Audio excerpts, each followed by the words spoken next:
The Boundary Review Committee meeting for April. It's a pleasure to see you all again, and welcome to members and members of the public. Have there been any apologies for absence today? There's been no apologies for absence, Chair. Excellent. Do members have any declarations of interest that they would like to make for this session? No, that's fine. Great, thank you all. Minutes of the previous meeting. Could I please get a proposer and a seconder to agree that these are a true and accurate record of our last meeting? Move them. Great, thank you, Richard. Thank you, Anne. Brilliant, thank you.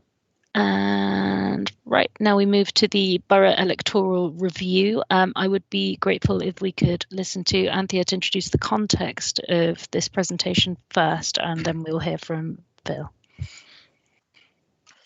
Yes, thank you, Chair. There's not really much that I need to say, but it's really just to refresh members' memories that when we last met, officers were asked to go and look at proposals in relation to 54 members, 55 members, 56 members, in order to inform the submission to the Local Government Boundary Commission for England. The Boundary Commission tasks us with looking at essentially a blank canvas and starting afresh. So they often pose the question, if you were setting up a council now, what would be the optimum number? So don't feel constrained by what we have right now. And so members heard from Phil and myself last time around the reasons why we suggested the 54 to 56 range, and we've got a presentation which hopefully I'll be able to share my screen shortly to go through those numbers and to explain the recommended proposal that we're putting forward and the reasons behind it. So Chair, if you're happy, I will just try and share the presentation now, and then Phil, I'll hand over to Phil to actually present it. Hopefully members can see that. Yes, I can see nods, yes. So I'll just make it a little larger.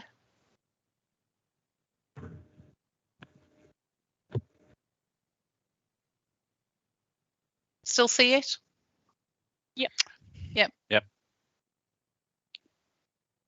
So I'll hand over to Phil. Good evening, councillors. I can see most of you, not all of you at the moment, but yeah, good evening. Just wanted to touch base then with the with this presentation. The initial part will be just a reprise of some of the salient factors that we've got to be aware of. The next slide shows the size timetable. So we're approaching now up to the submission date, which is the 23rd. So the plan would be to come back next week to agree a submission to go in from the 15th of April onwards to the Commission. Leading after that, we go towards the 18th of May when they are scheduled to make a decision, and they will come back to the Council and they will tell us what size they feel is appropriate. They'll obviously look at our submission. The next slide, just what they're looking for then, a council size that will allow us to take decisions effectively, discharge our business and responsibilities successfully, and provide effective community leadership and representation. We talked at the last meeting about numbers. So we currently got 30 wards with 54 councillors, just over 133,000 electors at an average of 2,467. The growth to 2027 indicates an electorate of 141,954 at an average of 2,629 if we were to stay with 54 councillors. 55 councillors would give us an average of 2,581 and 56 an average of 2,535. I think whatever happens, it's likely that the number of wards will change from 30. The increase, again, we discussed this at the last meeting, but a 6.6%, it's a fairly hefty increase, 8,757 electors. We talked about the significant housing growth. We know about the Lawley area, that's a development that's in the main post the last review.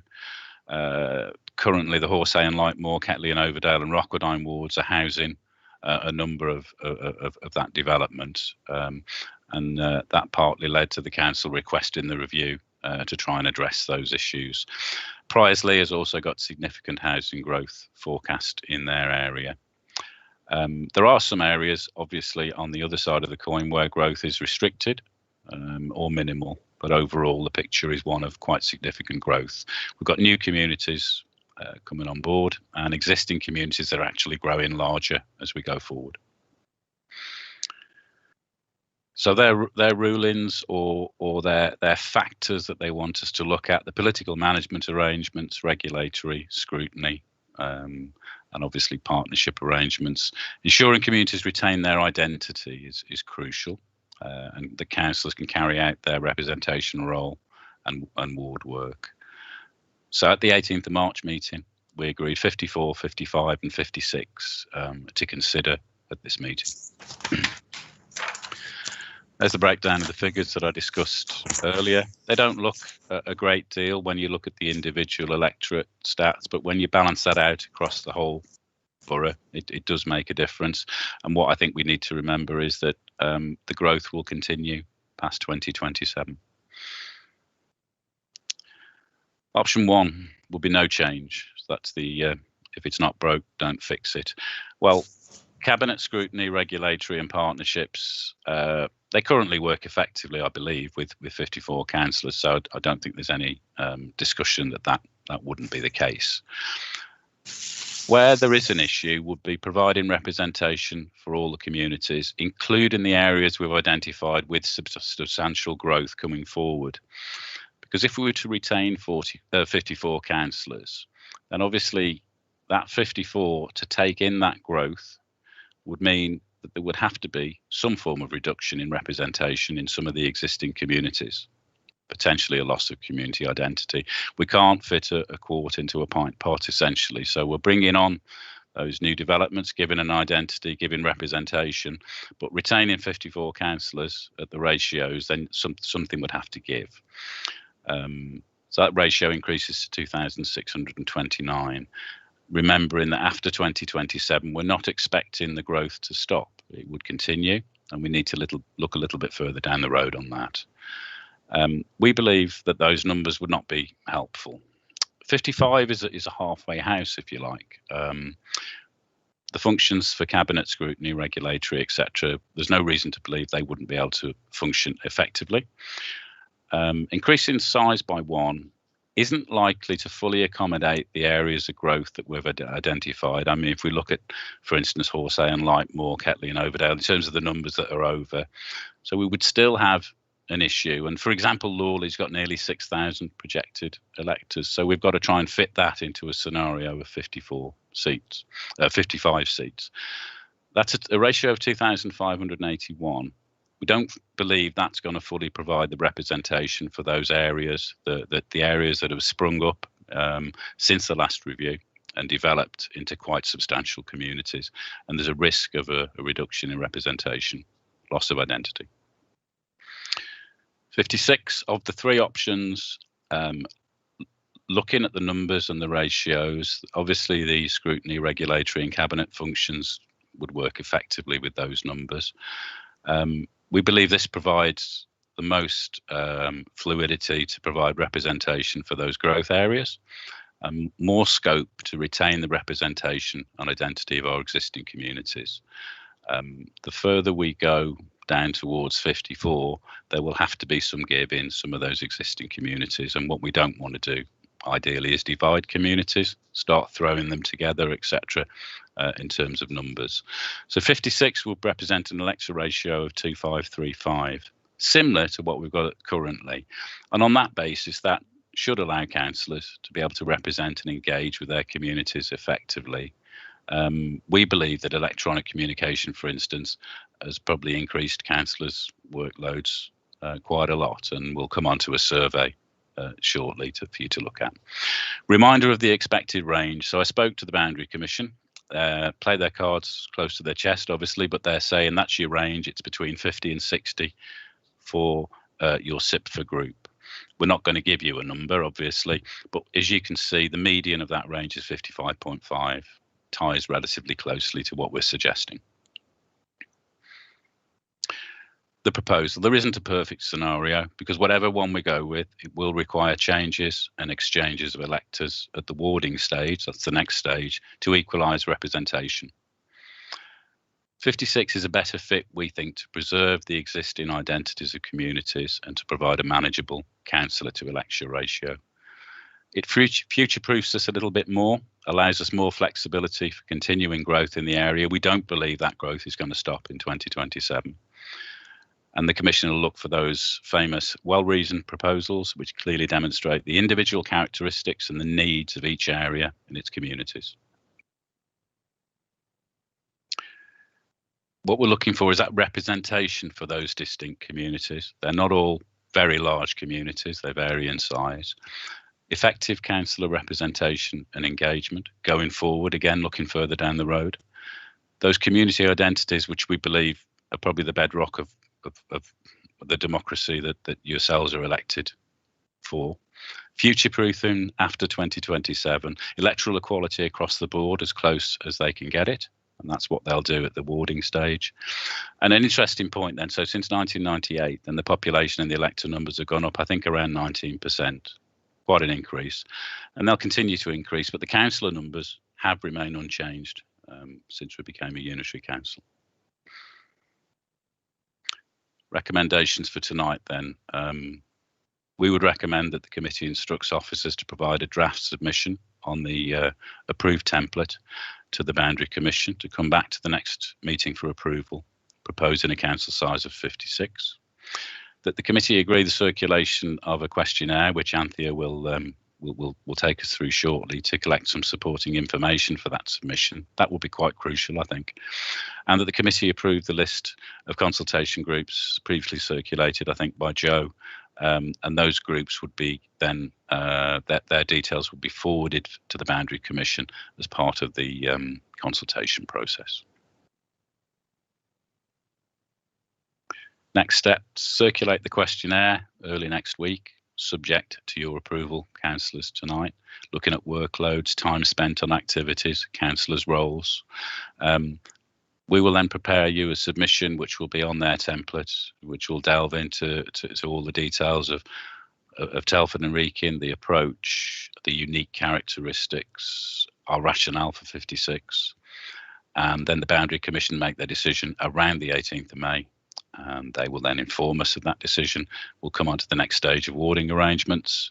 After that, subject to the warding, if they find that they have an issue created or that they can't solve, they do reserve the right to change those numbers by plus or minus 1 or maybe 2 at that stage. So there's still an unknown element to that. Questions for myself or Anthea, or any thoughts from councillors, Chair? Thank you, Phil. Firstly, just thanks to the officers. It doesn't take long to give a presentation, but many, many hours of work will have gone into putting that together. So thank you. And yes, I would invite questions and comments, I suppose, like as Phil has, to see what members' views are. Anthea, did you have something you'd like to raise before I speak with members? Okay, sorry, the hand went up. Okay. I didn't see whose hand went up first, so I'm going to go in alphabetical order. Councillor Dugmore, would you like to?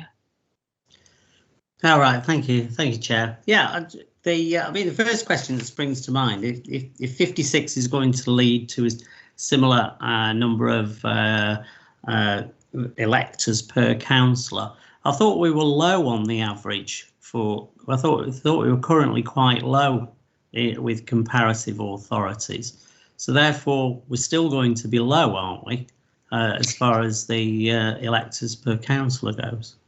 Initially, I think, Nigel, looking further down past 2027, we can see that there's quite a lot of growth planned after that. They won't take that into account directly during the review, but they will have an awareness that it's a continuing growth of numbers. To bring it down, we can do that, or retain it at 54.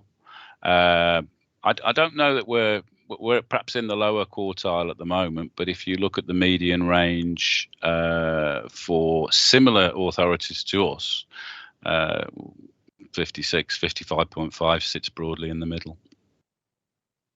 Okay.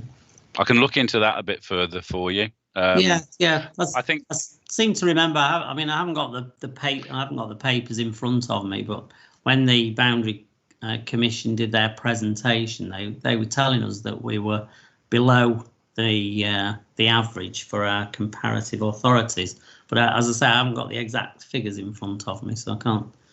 Okay. Can't quote them. I'll look at that a bit further. I think the growth and the speed of the growth is probably slightly different here as well, Nigel. Chair, would I be able to add to what Phil has said? Is that all right? Yes, please do.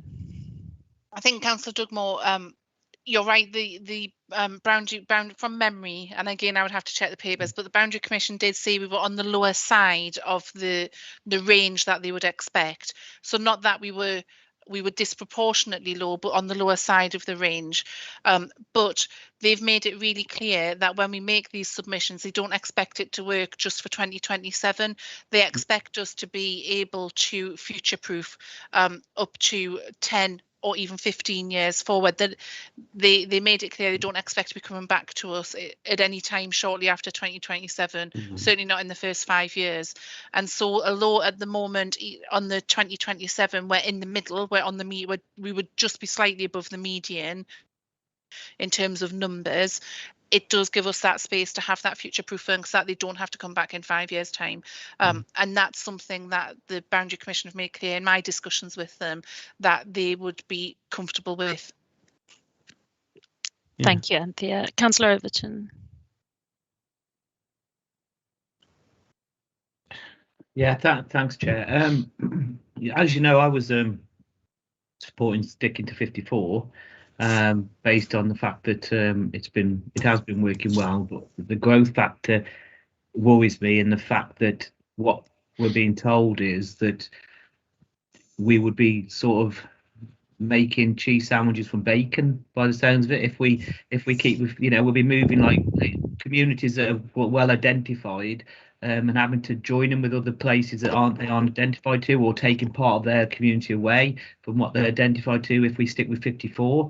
And I think the biggest thing for me as a community councillor is that we have communities that are identified that you represent. And I think it's key that if 56 works to retain community identity, and also workload for councillors, because there are councillors that do an awful lot of work, and there probably some who do less than others, but I think the more people you represent and the more accountable you are to people, if you keep increasing that, you become less accountable. So I think the arguments that the officers put forward for 56, even though I wasn't in favour of going to 56, I think is something we need to put forward really, just to keep the community identities and to make sure we're not diluting the councillor.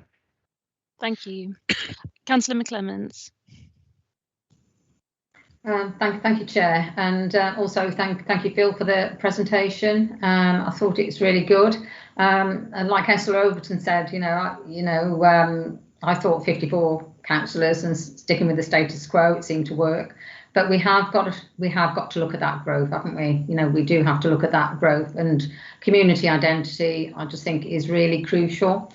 And although we're at the lower, I suppose, sort of end of the range, I think we can all say, I know for myself as a ward councillor, that my workload has increased. If I look at when I first came on the council, and in the five years previous, my workload has just increased. Even during COVID, my workload has increased.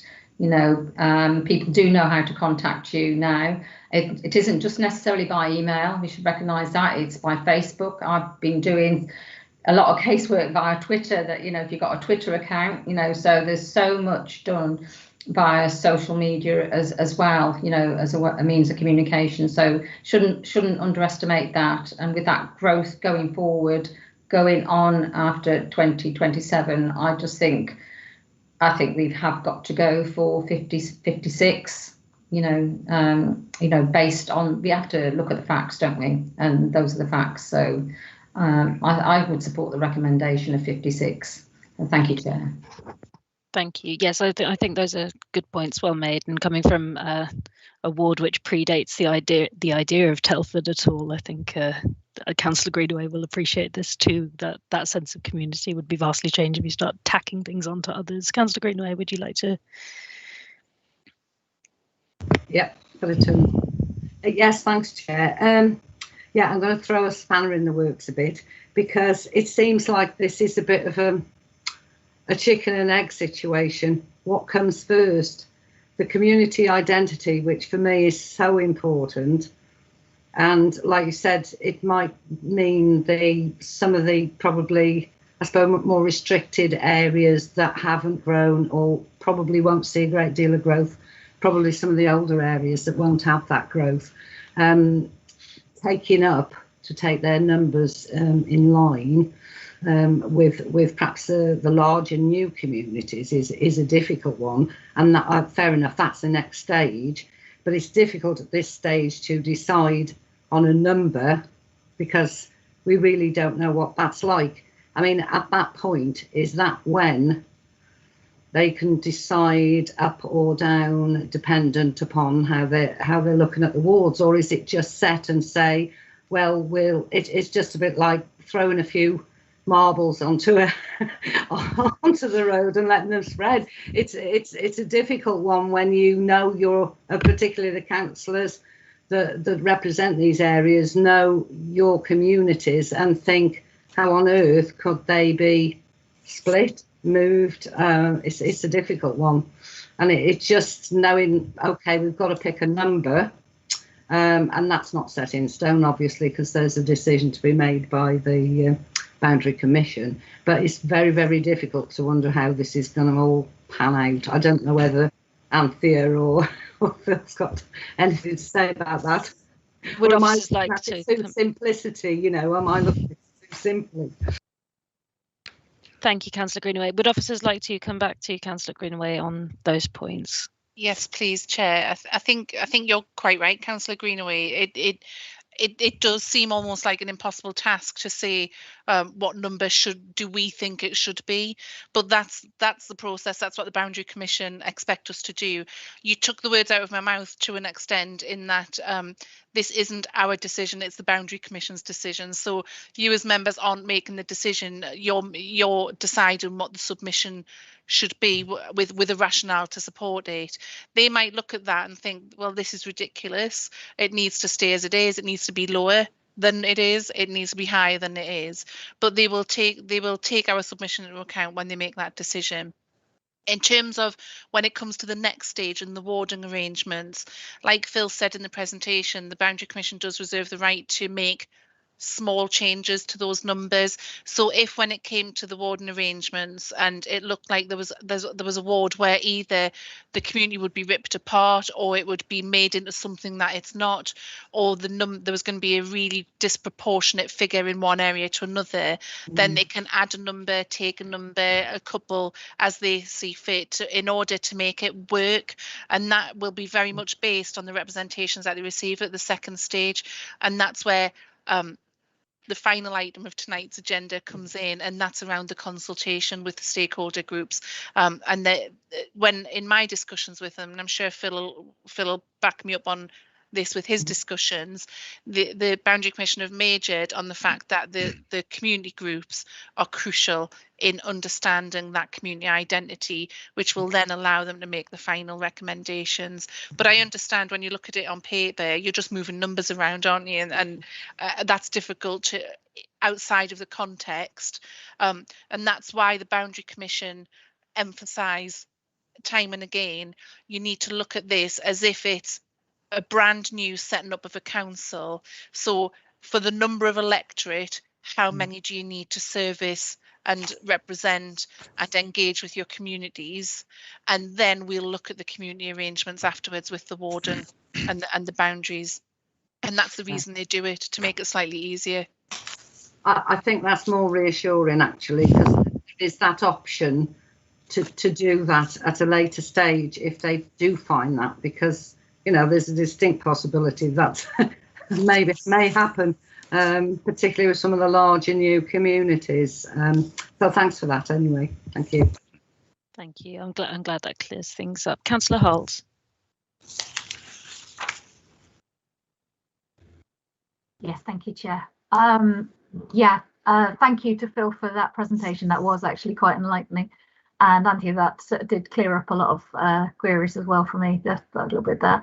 I was very similar to other people in that I was thinking stay the same because we are, okay, ticking along as we are now. I think we're quite happy, although we are working a lot harder.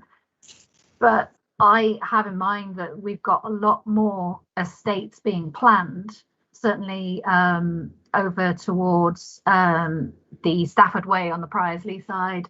We've got the Hem coming up. We've got so much more, but we're seeing houses being built at a great rate at the moment. Our numbers are changing right now, so I would support increasing the numbers. Thank you, Councillor Holt. Councillor Blundell, I'm glad to see your hand up because I was just thinking we haven't heard from the Liberal Democrats this evening, so yes, please. That's okay, I was listening. I was keeping my powder dry. I found the presentation very interesting, and I think it helped to consolidate my thoughts regarding future-proofing, because obviously we're not just looking at up to 2027. As it was said, it's 10 to 15 years proofing that we need, and at the moment I think we all feel that 54 is adequate, but bearing in mind that we know Telford and Wrekin is a growing borough significantly, I think that the councillor questionnaire will also be interesting, because I think there is an increase in our workload, and with more residents included, there is a significant reason to consider having more councillors. Thank you, Councillor Blundell. I think great. It's been good to have a positive discussion around this, and I think across our diverse points at coming to our councillorship and the various differences that we have ideologically, we all ultimately want our residents served as best as possible and having equitable representation across the board. And being a new town, despite being a new town with very old roots, having proper representation has greater complexity then, so it's very helpful to have officers' insights on this. Were there any further comments from councillors or officers before I move to propose the recommendation? No, that's Anthea. Just in terms of recommendation, Chair, you'll have seen that one of the recommendations was in relation to the questionnaire, which is the next item on the agenda. So I wondered, we could do those together. Yeah, I wondered if you would like me to go through the questionnaire now, and then we take the recommendations as a whole at the end of that. Well, and the community stakeholder part of it as well, actually. So if we do the 3 items and then take the recommendations at the end as a whole, if members are happy with that. Brilliant, no problem. The questionnaire didn't actually come as a separate item in my notes, I don't think, so that's fine. So yes, let's move to the questionnaire and then suggested stakeholders. Thank you. Yes, that's my mistake, sorry, Chair. No. I'm just going to again try and share my screen, and hopefully in a moment that'll pop up and you'll be able to see it. Yes? No? Yes. Yep. So in terms of what we've tried to achieve in relation to the questionnaire, we've tried to, well, I think the first thing I should say is, first of all, we'll be putting it into a digital format, like a survey software system that the council uses. So this is just so you can see the proposal.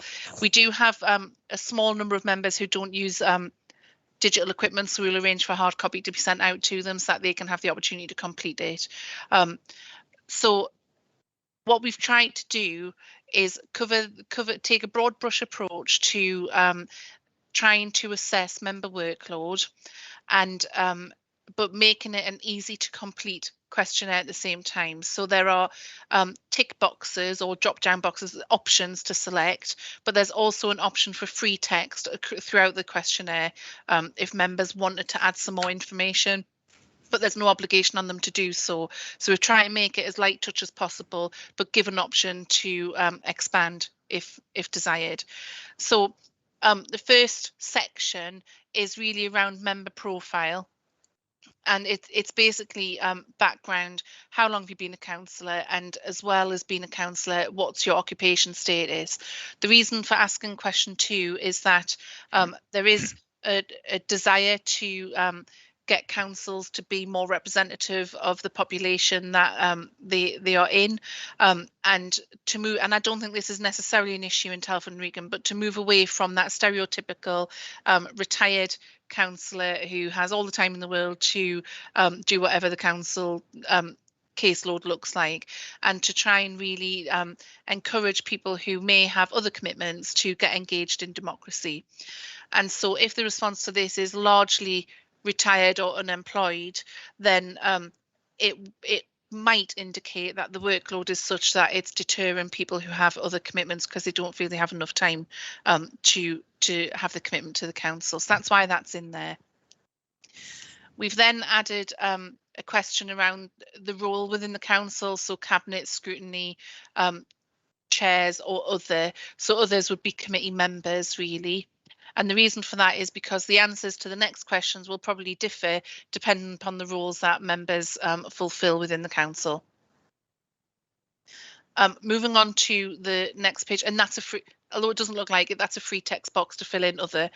It will be clear when it's circulated in the WYSI software.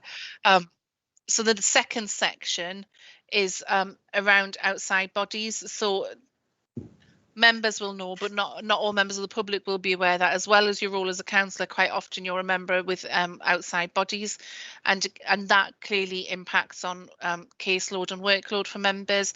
So are you on any outside bodies? And then do you feel that the workload with that outside body is right, low or high? And again, an option to comment if you wish to. Similar to the outside bodies, many of our members are dual hatted, so they're parish or town councillors. Just as a note, I think we'll just clarify parish/town and parish/town throughout this, because we don't want people to think this is just parish councils. But are you on another council? Are you a parish or town councillor? And if you are, how many do you sit on? And do you attend meetings even if you're not a parish councillor? Because again, you know that many borough councillors will attend their parish councils in their borough councillor role to give updates, to engage with the community. So we want an understanding as to how much time and that engages members in. And then section 4 is really the bit where we start to draw out the workload of members, and you'll see we've made it into hopefully an easy banding to click on the relevant box for each of the aspects. So this is on a per month basis. How much time do you spend roughly on the following sorts of business? And we've specified that it includes both online, email, telephone and meetings, either in person or remotely. And those areas of the business, I think, are what you would expect, but attendance at council committees and other council meetings, party political business, external meetings as a representative of the council, ward surgeries, training, parish and town council meetings. That's in your role as a borough councillor rather than in your role as a parish or town councillor. Just general contact with parish and town councils, community resident meetings, engaging with constituents. So that's queries that you get in, as I think it was Councillor McClements mentioned about the social media engagement. So that sort of thing.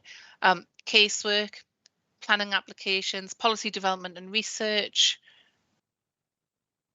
reading journals and papers in connection with being a councillor, supporting community groups and local organisations, preparing for meetings. That would be reading the documents beforehand, coming up with questions, all of the usual preparation that you would do, attending workshops and conferences, travel, newsletters, blogs, websites, social media, and then other.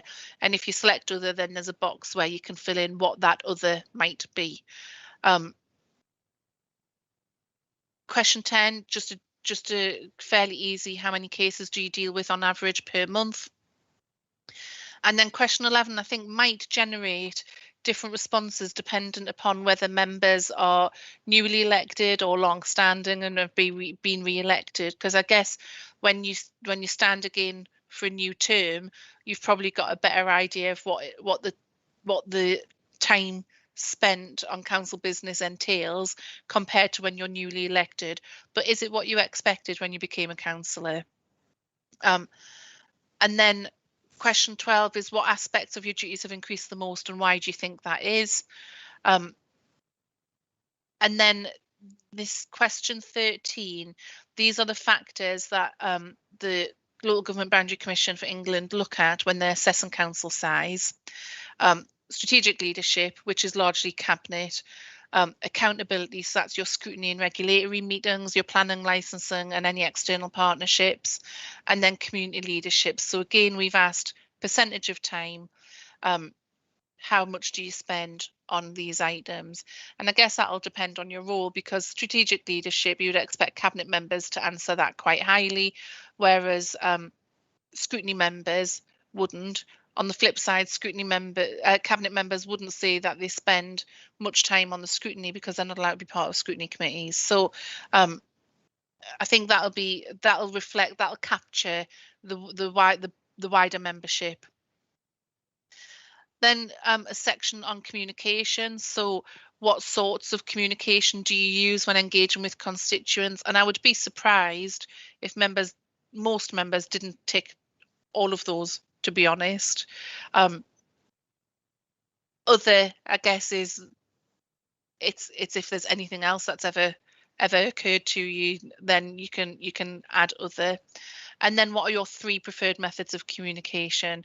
And the reason we've done that is because, again, it's to get a picture of how are members communicating. I think what I've heard anecdotally is the increase in the advance of electronic communications has meant that members are more accessible than ever. So whereas before emails and social media, you might have done council work between certain hours, you're now doing it at 10 o'clock at night, 11 o'clock at night, 6 o'clock in the morning, whatever it might be.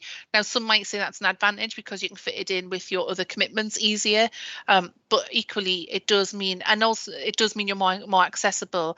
And also in the digital age, there is an expectation from people generally that you get a more immediate response than you would with a letter. So that's why we've included that. And then just a general catch-all, any comments on council size.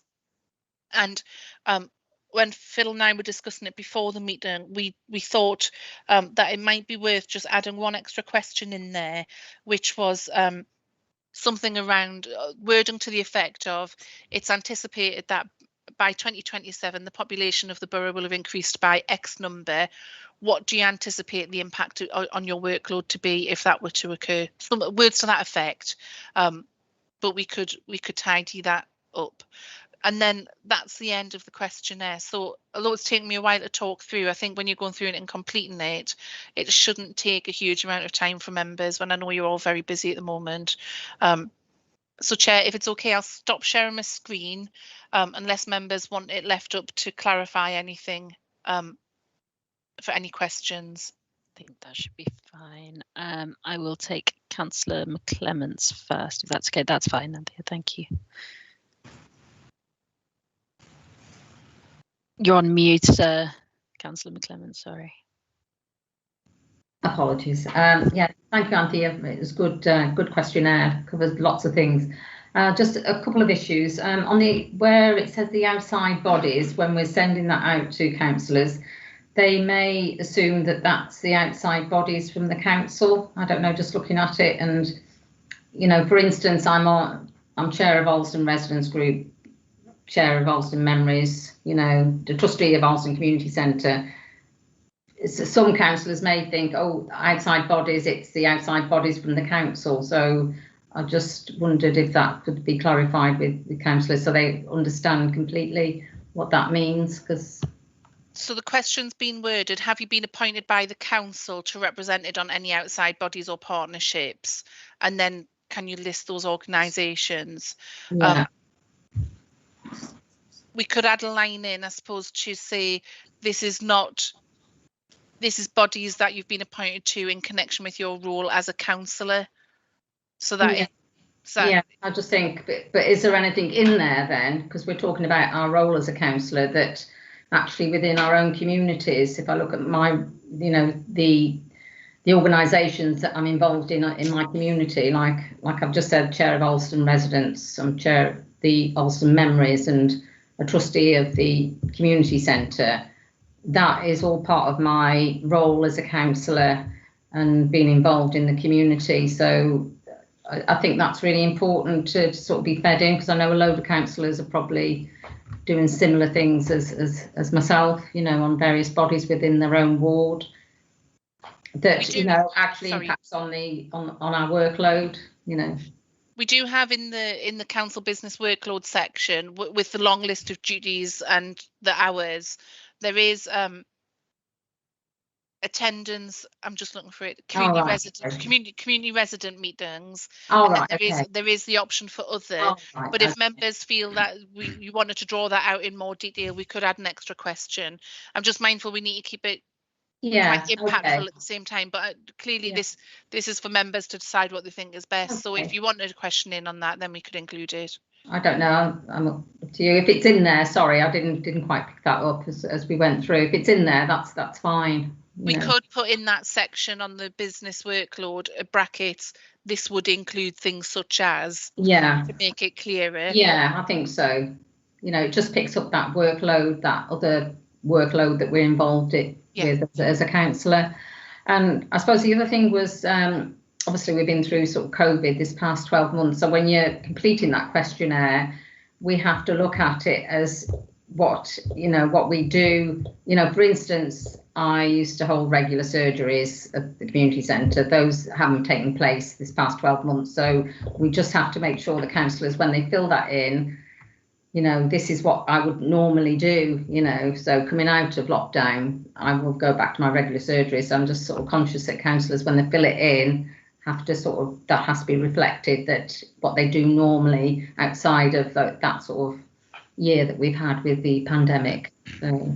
And when we send it out in the covering email or the letter that accompanies it for the hard copy ones, we'll say in there, you need to think about before the last 12 months, what you would normally do as part of your role as councillor, because this year has been far from normal.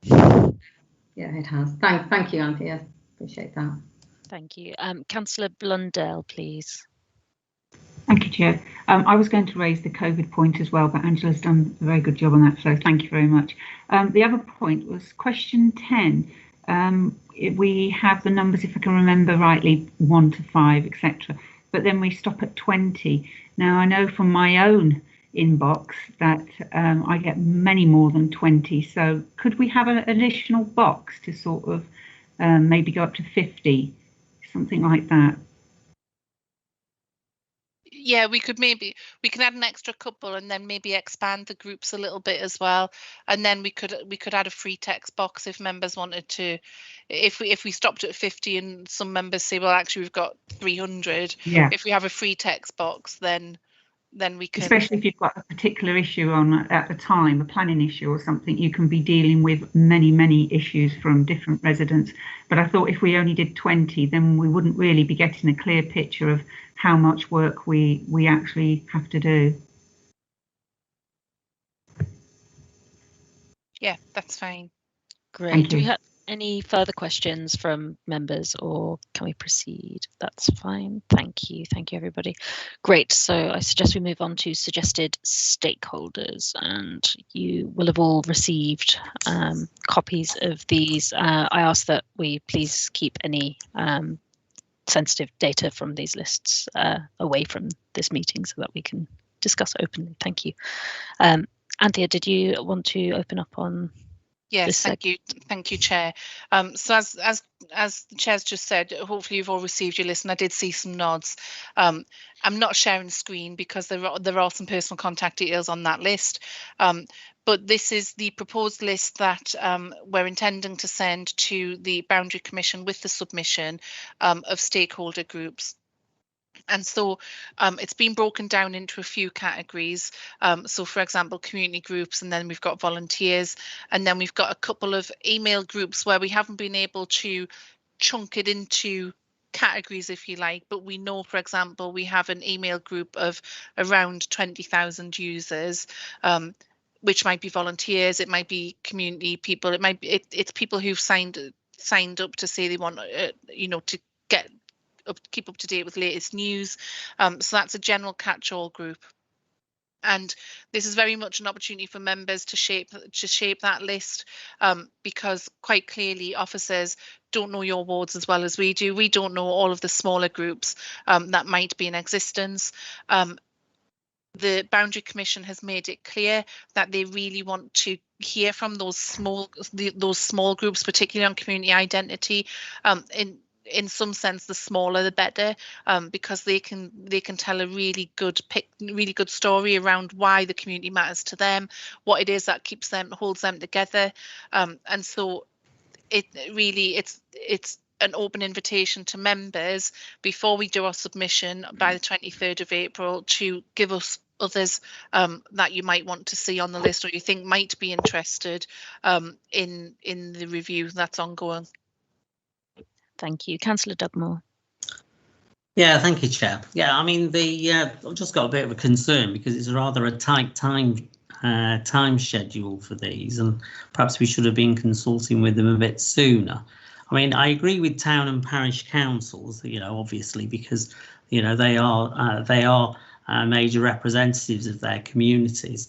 But I would stick to organisations that actually have a clearly identifiable locality. I mean, obviously things like, you know, Alston Community Centre, Brookside Central CIO, which sounds like something off some police drama, but anyway, but it's definitely related to a specific community. I mean, some of the things like the Carers Partnership Board is like a borough-wide thing, and I'm not too sure what they could contribute to you know, sort of to how many councillors we want and where the ward boundaries should be. You know, you've got late bloomers, which I thought was something to do with my grandmother's underwear, but anyway, you know, sort of there again, it's right across the borough and doesn't specifically relate to a community. So I do think that we ought to have a look through the list and sort of and trim it down a bit, because as I say, it's going to be tight time scale anyway.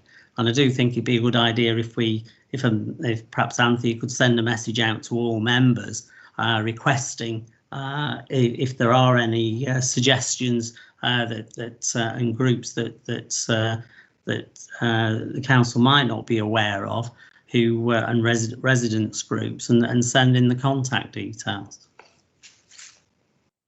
Thank you. Anthea, would you like to come back on that? Yeah, I think just to add some clarity, so this is not this is the consultation that the Boundary Commission undertakes. So this is these are the people that the Boundary Commission will contact during the second stage of the process. So the consultation group it's on the warding arrangements, and so they lead that. They ask us for suggestions as to who to consult with.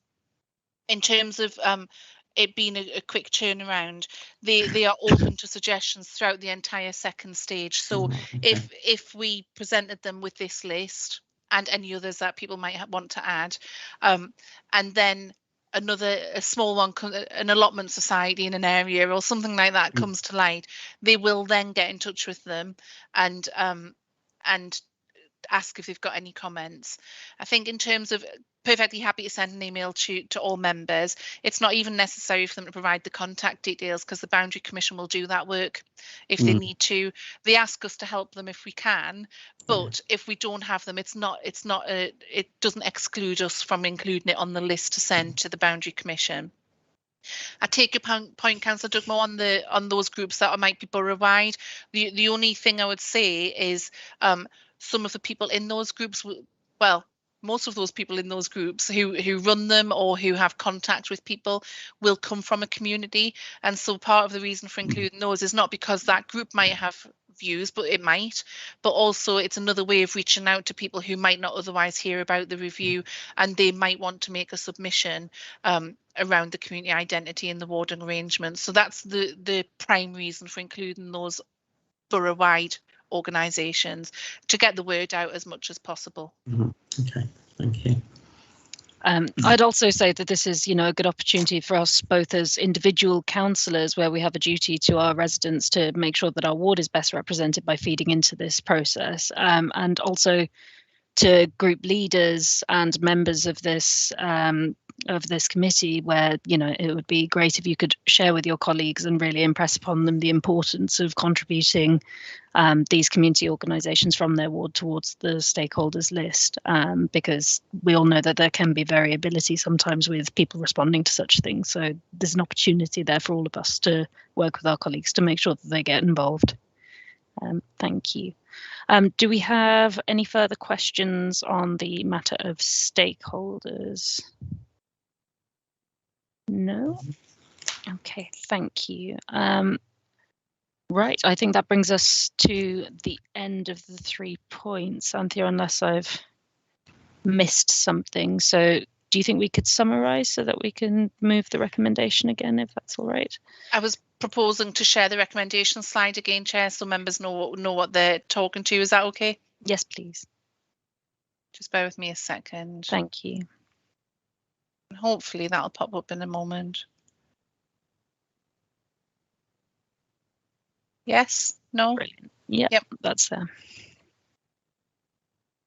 So there's 3 recommendations, Chair. The first is that the committee asks officers to provide a draft submission for consideration at the next meeting, proposing a council size of 56 councillors.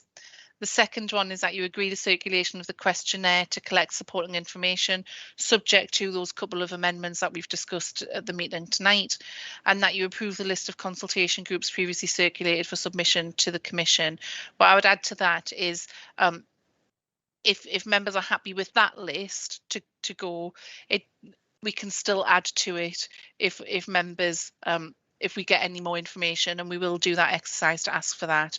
But if members are happy to support the submission of that list, like I say, we can add as we go along if we need to. Brilliant, thank you, Anthea.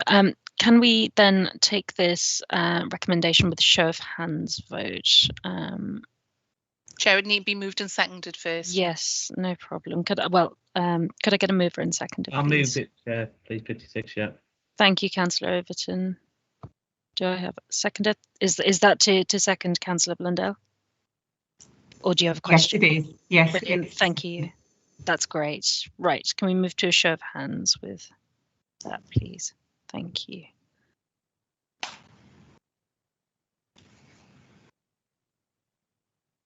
Great. So that's 5 in favour, Chair. Just for clarity, could we do against and abstentions? Yeah, no worries. Right, if those with their hands currently raised could put them down, please. And those who are against moving these recommendations, if you could please raise your hand now. Councillor McClements, you've still got your hand up. I'm trying to lower it. Thank you. Thank you. Right, so those who are against, please. Okay, and any abstentions, please? Thank you. Thank you. Okay. Right. Okay. Well, that's carried, Chair. Carried.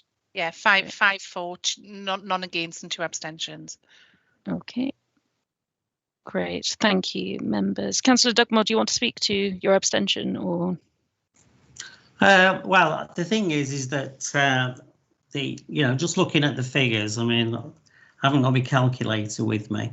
I just think that that possibly it might be better to do a 55 and see how that works out. And then if it doesn't work out, go to a 56. It's easier to go up than do a 56 and then find that you can come down, because a 55 member council would be literally around about a 5% increase in the number of electors per councillor, and whereas the 56 is only 3%. So it's neither here nor there really. And if we're less than or we're below the average for comparable councils, well then we're going to stay exactly the same as where we are. So I do think that we should take the opportunity to make sure that we're similar representation as other councils. So I'll wait to see what Phil comes up with, but I do think it might be better now that I've had a chance to work through the figures, that we should go for the midpoint, the 55. And as I say, it's easier to go up than to do a proposal and then start to be looking to come down. So I do think that the midpoint would probably work out better and wouldn't be as detrimental to the representation as potentially we may fear. Do officers have any response to? I think we've already discussed the reasoning behind the recommendations at length, so I think that's probably fine. All right. Well, thank you for clarifying your thinking behind that anyway. Mm-hmm. Right. Well, with that carried, I don't think we've got further business for tonight's meeting. So we've got the dates of the next meeting. Joseph, if we could remind members and the public of the date of the next meeting, I'd be grateful. Yes, of course, Chair. The next meeting is a week today, so Thursday the 15th of April, and then we also have one scheduled for Thursday the 22nd of April. Brilliant, fabulous. Well, thank you, everybody. I appreciate your time both here and behind the scenes to contribute to this process, and we shall see you all again soon. Okay. Thank you. Good evening.